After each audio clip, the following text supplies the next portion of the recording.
3, 2, 1. Now. Perfect.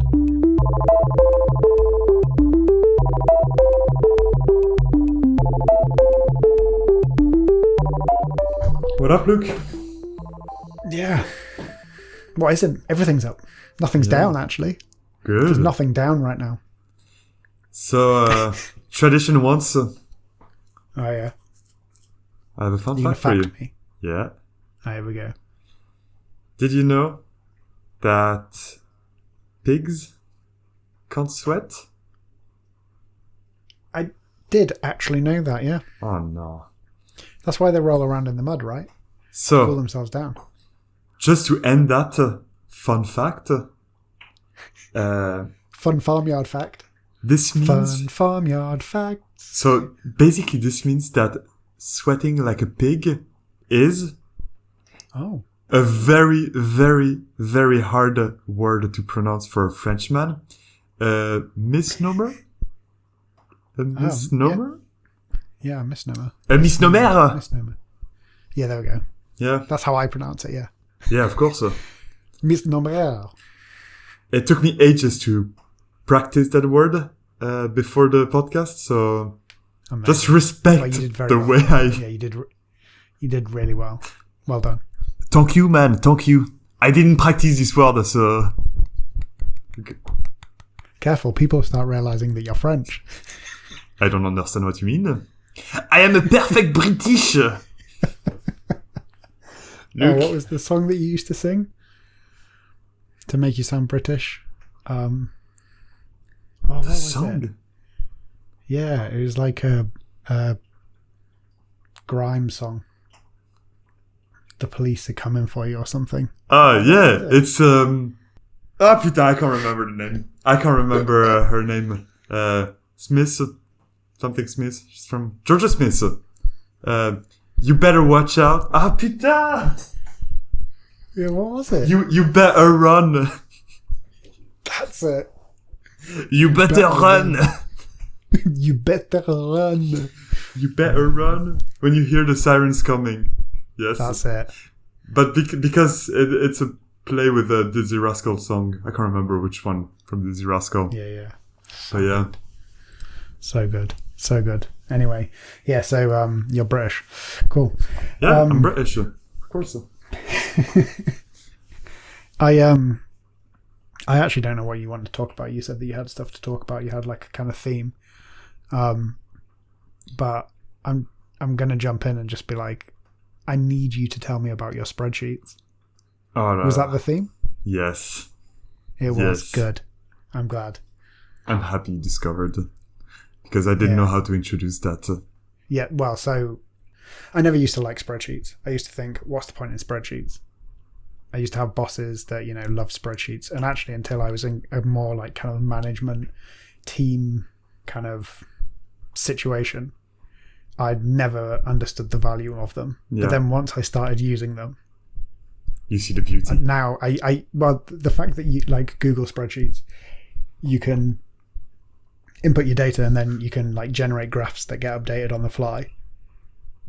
Amazing. It's amazing. It opened my world. I started doing it for everything. Yeah. So I had the same experience than you because my first job experience, I was working as a developer, as a VBA developer. I thought you were So going to say I was working as a waitress in a cocktail bar. But carry on. no. That was the second This job. is past Toto. Yeah, exactly. No, I was writing scripts in VBA, so Visual Basic A. I don't know what the... I can't remember what the A is. Visual Basic... I have no idea. I will say automation, just for the fun. And I'll say actions, just for the fun. There we go. Oh, I'm pretty sure it's Access, actually. Visual Visual Basic Basic Access. No? Anyway. I don't know, anyway. So my first job was to write scripts for a manager at the airport of Toulouse. Wow. And That's pretty serious. oh yeah, I worked 5 months So it was an internship of 3 months that continued 2 months as a like hired for the summer, basically. Yeah. The spreadsheet was a spreadsheet that was like 200 megabytes. Wow. Yeah. It was huge. To open it, it was taking ages. And so what they needed was a script that was pulling specific data, extracting it, creating a form where the person could fill with the data that they needed, press OK, and then like kind of reshape all the data in that massive spreadsheet. So essentially you made almost like an API, right? Well, I was using like the Google, not the Google spreadsheets, the Excel spreadsheets, objects that I can use. But it was horrible. The code wasn't that horrible. It was like, there was some interesting stuff because you learn how to navigate into a spreadsheet with a shit ton of data. But to open the project, it was a 200 megabytes Excel file on a shitty computer. It was taking ages. Yeah, that's, and I still remember. I shouldn't say that, but I hope they changed it since, like the password of that spreadsheet was like airport. I don't think it was that exactly, but it was like something like airport. Like you could say, you know for a fact that the password that's still used, and the password is still airport. Now I think that the airport changed. Like once I left, the airport got bought by Vinci, and like I'm pretty sure a lot of stuff has changed in there. Yeah, they went from they changed the password to airport too. Yeah, I think so. Or the classic airport 2018, and never update the dates. So when did you create this account? 2018. Okay, let's try airport 20. Okay, we're in. There we go. I love that. What do you sell? I sell doors. What's your password? Door. Because I love doors. But yeah, no, apart from that, today, what's happening today? Today, we have Google Spreadsheets and scripts. And to replace VBA for Excel, we have scripts.google.com. Which isn't... I knew they existed. Like, if you go in a Google spreadsheet, I knew that you could like write scripts and stuff for your spreadsheet where you had like a menu item where you can do like certain things. You can, automate some stuff. But I didn't realize that scripts.google.com was a thing. Yeah. Until you pointed me in the direction where you can have full-blown projects written in Google Script. It is pretty amazing. So there's a lot of stuff that is missing in there. But it is pretty amazing. One thing that I started playing with was writing scripts that run daily. Because in Google Script, you have the concept of triggers. Where you can choose a script that you want, go in the settings of that script and say, when do you want to trigger that script? One trigger example is when you open a spreadsheet, trigger the script. Right. I use it as not an on-open, but time-based, where you can say, for example, and that's built in, right? Like you can do time-based built in. It's not like you have to work around something. Like it's one of the options. Yeah, it's one of the options. It's literally click, done. Amazing. And so some scripts where I need like data to be processed once a day, for example, I just go there, boom, this Google Script does that for me. I have nothing to do. It's pretty amazing. And one great thing that I discovered recently is automating your emails with Google Script. So you automatically reply to emails now? That's why whenever I email you, you just reply with, like, the sheep are in the wrong field or pigs don't sweat. Pigs don't sweat. Oh shit! I implemented the script also for my voice. So, So you were just reading your emails you sent me. exactly. Looking for a fun time? I want to meet you. Pigs don't sweat. That's actually a really good idea to reply to spam emails. Oh, with yeah. these things. With just random sentences, and see where the conversation can go. Not even random sentences, just random facts. Like to try and teach these people. You know, the people who are these bots that automatically send things out. Because if it's got like a feedback mechanism, so like based on the replies it gets, it changes what it sends. Oh, that'd be good. Hey, Mr. Bot, did you know that pigs can't sweat? I really want to meet you. Pigs can't sweat. I am a prince of Senegal, and I have a lot of money. Pigs can't sweat.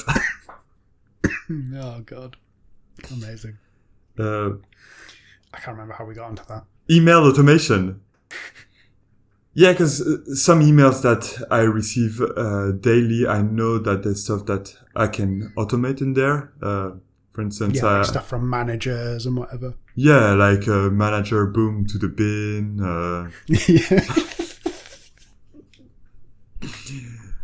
Yeah. Yeah, team members, junk. Yeah. Yeah. Community people, welcome. Yeah. Of course. They get a star. Automatically star them. Automatically. Right. And I keep interrupting. What can you do with automating emails? So what's amazing with Google Script is basically they have those apps. So those are objects that you can connect with the different Google products. Obviously, it's all well integrated across their products. So, and one is the Gmail app, where you can say, well, search. You use the Gmail app, search for emails that reply to this criteria. So, for example, every email that come from Luke, for example, and then you can really easily, parse the message, analyze what's in it, and play around with it. So, an example that I had was I was receiving an email with a table in it daily, and basically what I do now every day. What's happening? Come on. I just keep thinking. Like, my mind keeps wandering. Sorry, from certain words that you're saying. I'm sorry. Keep going. Am I Frenching again? No. It's just like things like send you a table, and I'm just imagining someone sending you a picture of a table. I don't know why. It's just stupid stuff. You carry on. Sorry. So I'm silly. You know, I'm actually a community member of Table++. Table++. We share tables every day. The most beautiful tables. It's a newsletter. It's a great community. Don't mock it. But I'm so sorry. Obviously, here I was talking about HTML tables. Yes, I know. Yeah. Carry on. Sorry. Wow. You get an email every day with a table. Yeah, and very easy to extract, basically. And because it connects well across products, you just have the same kind of apps, spreadsheet apps, where basically I just grab that data and boom, feed it to a spreadsheet daily. So, like, if it works with tables, are they proper HTML tables, or are they just like formatted text? Like, could you do the same with formatted text? Can you parse formatted text? If you get an email in the same format every day, you could parse that. It's super easy. So basically just to write that piece of code of reading the email and inserting it into a spreadsheet is, to see big 20 lines of code, it's nothing. Wow. It's amazing. That's crazy. So the email that I received with the table has a fun thing. So this is a HTML email that I receive. Google Script doesn't have a HTML parser. It has an XML parser. Oof. So what you can do is, you receive a HTML email. In the end, it's XML. So you just convert it into, you just parse that with an XML instead of HTML. But the problem is that specific email is a malformed HTML. Oh, amazing. So I can't use the XML parser because the XML parser is like, this is not XML. I can't do that. So there's regex love in there. I'm sorry. Oh, my Lord. So you can do regex, Yeah, because the Google Script stuff is pretty much JavaScript, right? I mean, it's not, but it's based on, it's like a C style scripting language. It removes all the fancy stuff that JavaScript gives me. Well, gives us. Yeah. Some stuff is a bit annoying, like all the functions for arrays, for example. They are not there, and some of them are useful and a bit annoying that they're not there. Like the for each, for instance. Yeah. I mean, it has like normal for loops, right? Like the old school. Yeah. You just have to work. Yeah. It's like ECMAScript, like 1.2 or something, I guess. Yeah, I don't know exactly, but yeah. It's No, I don't either. That's like completely guessing. Honestly, it's pretty amazing. I had no idea this existed. It's been around for quite a while, and I started using it recently. It's great. I mean, you told me about it, and I remember, we went on a call and you told me about it, and you were showing me some of the stuff, and it's pretty, but just the fact that you can, so from it you can make HTTP requests to APIs. Yeah. So you can pull data from APIs, and the fact that you can do it on a cron job means that, or like basically a cron job, you can do it like a timed every day at this time. Basically means that you can just scrape stuff for data, which is very bizarre. That Google are just like, yeah, whatever. Well, there's spreadsheets. If you've got a Google account, well, yeah, but if you've got a Google account, you don't pay anything. Yeah, it's really amazing and so easy to use that it's frustrating how easy it is to use. Yeah. No, it's not frustrating. It's like disturbingly easy to use. Yeah. Well, and it makes you think like all the things that I thought, I could do this or that with it. And I think someone probably is doing this or that with it. Yeah. With the emails that I send people, or with. Well, it also removes all the part of saying, well, I could have a cron job that runs on a machine somewhere, blah blah blah. Obviously, this is great, but you have to think of the infra, and we're master infra here. But yeah, and I think any master infra person would say, like us, like we say, the best infra is the infra that you don't run yourself. We actually do say that all the time. Yeah, I definitely think that all the time. Oh yeah, definitely. Anything that I can find like this, where I can set something up, and something that's not like, I wouldn't probably use this for something that's production critical. Yeah. But for like, experimentation or something that is like, like you use it for like dashboards and stuff like that, for that kind of thing. Which actually we should get onto the dashboard thing in a minute. For that kind of thing, where it doesn't matter if like, for whatever reason one day you don't get the data because it's like looking at a long view rather than the short view, then it's perfect. Yeah. Definitely. But yeah, so I said about dashboards, because I guess, as you say, this is really linked and works really well with Google products. So like, you can run something, grab some data like from, one of the internal APIs, well, public, like internal APIs, if you know what I mean, like one of the company's APIs, put it into a spreadsheet, and then you can use that and put it on, or using Google Datastudio, basically make a really nice dashboard with it, right? Yeah. And that's essentially what you've been doing. Oh yeah, that's the next step in a big way. Yeah. Oh yeah, definitely. That's definitely the next step. Once you fed the spreadsheets, you want to use that data, and you mentioned Datastudio. Datastudio connects perfectly with that, with the spreadsheets. Yeah, because you can with Datastudio, it's like Google Analytics, where it's like any Google product, really, isn't it? Like Google Analytics, spreadsheets. There's other stuff in there as well. I think there's other stuff, but I haven't played around with all the other stuff. I think I've seen at some point as well, there's like Facebook ad Connect or something as well. But Yeah, surely. Studio. But yeah, I've just played with Google Analytics and Spreadsheets as data source. I pushed even the thing doing blend source with Google Spreadsheet and Google Analytics, which is pretty amazing. So what's that?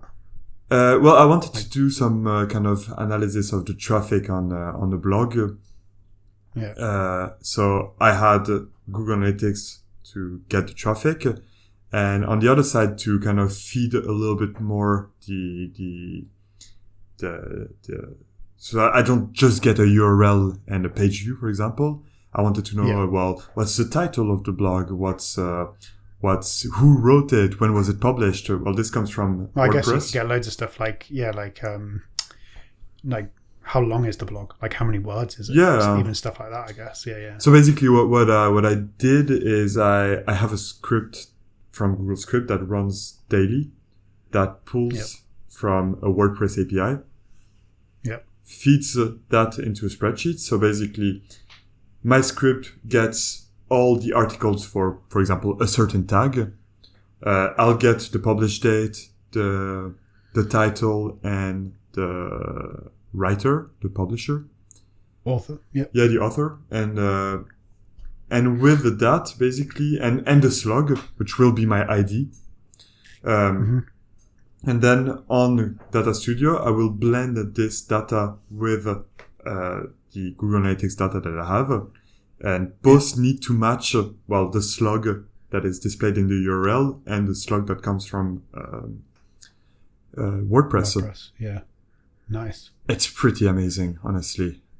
So you basically like doing like a join essentially. Yeah, exactly. On the slug, and then you have like one data source from that is like the fully like hydrated kind of data. Exactly. And then you can make because Datastudio, we haven't actually said what Datastudio is. Datastudio essentially lets you like graph things, right? Like interactive graphs and things. Interactive graph. Well, interactive graphing of data. Yeah. It's a way to have a dashboard with graphs that comes from different data source and whatever. It's a bit like a simplified Grafana, for those who know. Yeah. Well, and I guess as well, it's like a simplified Grafana, but a more comprehensive Google Analytics. Like with Google Analytics, you can cut the data in different ways, but you can't like change the way that it's kind of represented. Yeah. You can just like drill things down, whereas Datastudio, you can drill things down to something really specific and then graph it in a really specific way. To basically show the stats that you want to show how good you are. Yeah. It's basically a propaganda tool. Exactly. It's pretty good. Honestly, and it's working. So I've been, because of that, I've been in a dashboard madness. And so what I've done basically is, I didn't know, like I heard about Datastudio before, but until like a month and a half ago, I never touched it. I never went into it. And I started building one, and then two. And the idea was I didn't know much about Google Analytics, for example, and I followed the course from Google Academy. I just did the beginner course for now, but it gives a really, really good understanding of basic metrics and what you're reading, right? Which is pretty good. And from that course, then I started playing with Datastudio and importing the data, following the variables that I learned from Google Analytics in the course. So, right, yeah. Like a simple, okay, on this side, how many page views do I have? Can I graph it? Yeah. Done. And then, I started iterating over the dashboards, and then I started making more dashboard. And then I started making even more dashboards. But very dumb one, but basically it was practice. It became just a practice. So like every day I was like, okay, let's build something. It might be useless, but I learned something out of that. Yeah, definitely. Yeah, because I mean, I used to use Datastudio, and because I didn't know about the Google Script thing, I created something that when I got an email, it was certain formatted, and then I was using Zapier to put that into a spreadsheet, Google spreadsheet, and then analyze it, and then put that into a Datastudio graph or like a Datastudio dashboard. But actually, if I'd known about Google Script, I wouldn't have even had to have the third-party Zapier thing that constantly asked me to like pay money and stuff, and because it was all internal, it was from Gmail to Google Spreadsheets, but I was going by this like third-party connection, which was completely unnecessary. Yeah. And I didn't know. And it took me ages to get it set up and working properly, which I could have spent doing it with Google Scripts. Yeah. And actually, since you've talked to me about this, I have different spreadsheets for my personal life. Spreadsheets for fun. Cheeky. One of them is I keep track of like energy bills and energy usage and whatever for my house. Which is actually really interesting if you do it for long enough. So I've done it since we moved in. And we've moved in and we changed the boiler. And we used to be spending, in winter of the year that we moved in, we were spending, I think it was like close to £6 a day on gas. Which, like, doesn't sound like a lot, but if you think £6 over, over half a year.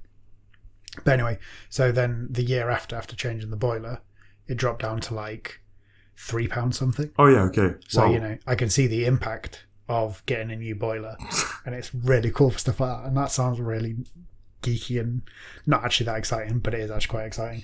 But because I do that, the way that I do it now is I get my bill from my energy provider, and I go through and I manually input the numbers. But I know that my energy provider, they have an app, and I have previously sniffed their API that they use for it. Yes. And reconstructed the calls that you need in Python. So I just need to convert that to Google Script, and then I can run that in a cron job. And because I have smart meters, it updates every, I think it's 30 minutes. Oh yeah, that's or fine something. then. So I can get like, twice a day I can be like, okay, how much is my bill going to be this month? So at some point I'm going to do that. Yeah. when I get round to it. But yeah, it just made me think of all these things that I can automate. So to be honest, it kind of, when I started doing that, it kind of overwhelmed me because I kind of felt like, okay, I have all those tools that can do so much. Yeah. What do I do? What do I start definitely. with? Like, yeah. And when I discovered that script for the emails, then I was like, there's even more stuff that I want to get now. I don't know what, but there's more stuff.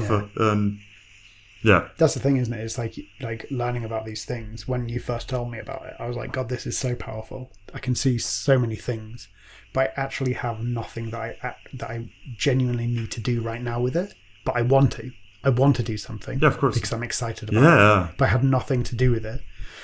So, it's kind of like excitement, but like, not being able to do anything with it. And I think it's really important to have something that you want to do. You need to have a problem to really get the most from the solution, I think. Because I could just hack something together that didn't really do anything, and I would learn a little bit, but I won't pursue it because it's not something that I need. I think it maybe because you're searching at the wrong place. I tried to make very dumb dashboards. One that I built, for example, was how many crazy pull requests we received during Hacktoberfest. So for those who haven't followed, during Hacktoberfest, there was kind of a scandal at the beginning of the month where a lot of people started opening shitty pull requests that were just improved documentation and adding a word in a README on GitHub. And so for fun on our repos, I started tracking that, and it's useless, but it was fun, and I discovered how can I pull the GitHub APIs, how can I, I was going to say feed a spreadsheet. It's like yeah, it's exercise basically. It's tiny exercises and. No, yeah, definitely. Yeah, I guess what I kind of mean is maybe it's just me, but because I feel like my time is finite, that I need to have something like that I genuinely need to like. Yeah. I genuinely need to kind of fix or track to make the time for it. Yeah, of Otherwise, course. I just don't make the time for it. That's probably more what I mean. I don't make the time for it. So I hope that I'm just saying that it started raining a lot, and I hope that my sound is not going to be completely destroyed by it. But I guess we'll see. We'll see. We can always. So thanks for listening. If you want to get in touch, you can go to 418. No, wait. What is the address? What is it? Teapod.club. Yeah, of course, teapod.club. What's happening, Luke? So you can go to teapod.club. You can follow us on Twitter at 418teapod. And there's a Discord as well linked on teapod.club. And you can email us at 418@teapod.club. Yeah, Luke is still waiting for his email, just to let you know. Yeah, I'm still waiting for my email. And but if we carry on now, it's because the rain wasn't too bad. Because I still want to carry on talking. It's amazing. The jingle, jingle, jingle, the jingle, jingle, jingle for the podcast. So that's my problem, is I talk too much. And so not only I talk too much, but I'm so excited to talk about it that I'm like, I can't wait. I have to show you. Yeah. Well, and the other thing is as well, I know that we do this. It's like, no, we should. There are things that I know that I've said, I'm going to save it for when we talk and we're recording. And then I've completely forgotten them. And I have no idea what they are. Yeah. And I was like, this would be really good to talk about. I didn't write it down. I just said, I'll save it. Exactly like the update that I need to give people to about my chair. Yes, exactly like that. Allez, in 2 minutes, the company that I bought the chair from sent me your gamer hacker chair that you sleep in. Yeah, man. Oh no, your other one. Hardcore gamer. So basically, they sent me a new cylinder. So how do you call that? Yeah, the pump. Yeah, it's like the so the bit that goes up and down, like the bit that attaches the legs to the seat. Exactly that bit. So how this is set on the chair is basically, it's just put it on the chair, and then my weights kind of stocks it to the wheel part. I have no idea how to describe those things, so I hope people understand. But over time, the weight gets kind of stocks the chair in that position, and it gets very, very hard to remove the cylinder. So because I guess every time you sit on it, it forces it in the hole even more. Exactly. Yeah. So I went full in. I unscrewed the parts that I could and took a hammer and went like crazy. Dog was really scared. Dog was like, "What's happening? What's happening?" So I put it in outside. Why is it so loud? I put it outside because I don't want his little ears to be hurt. Yeah. No. And yeah, at some point I was like, I can't do it. I wrote an angry email saying, how do I do that? I want to be refunded, blah, blah, blah, blah, blah, blah. And then I was like, fuck it. I'll go like crazy. And I went like crazy and the thing fell. I was like, yes! So I managed to change it. And now I have a chair that is my size, and my back is thanking me so much. So which bit did you actually change? Like this? It's just the cylinder. So the cylinder, the entire thing. They sent me a taller one. Oh, and nice. And much better. Much good for your back. Good. Yeah. Although I'm looking at you now, and you're like slouched forward. Yeah, it's the end of the day. Yeah, you in a minute when we stop recording, your head will just hit the desk and you'll sleep for 8 hours. Then you'll wake up and carry on working because you're hardcore. Hardcore gamer. Oh yeah, sorry, your head won't hit the desk. You'll lean back and recline and have a lovely night's sleep. Do you know what I've just realised? What makes that scene so weird is that the lights are on and they're full blast. It's so bright in the room, yet it's snoozing. That's why it's so weird. Well, you never have a little nap during the day at your desk? Yeah, like, leaning back with bright LEDs shining down on my thin eyelids. Man, this ad. Anyway. This ad is so good. Oh, so bad, but so good. We need to find some more. Yeah. Some more bad ads. Bad ad. Anyway. Cool. Teapod.club. 418. 418 at teapod.club. 418 teapod on Twitter. And honestly, the people that listen to this, or just tell us directly, personally, if you have any feedback, because the most people that listen to this, we know. So if you know us, just tell us. Bisous. Bisous. Just shave it off at home. No, man. I'm a fancy man. I'm not a man of the people like you are.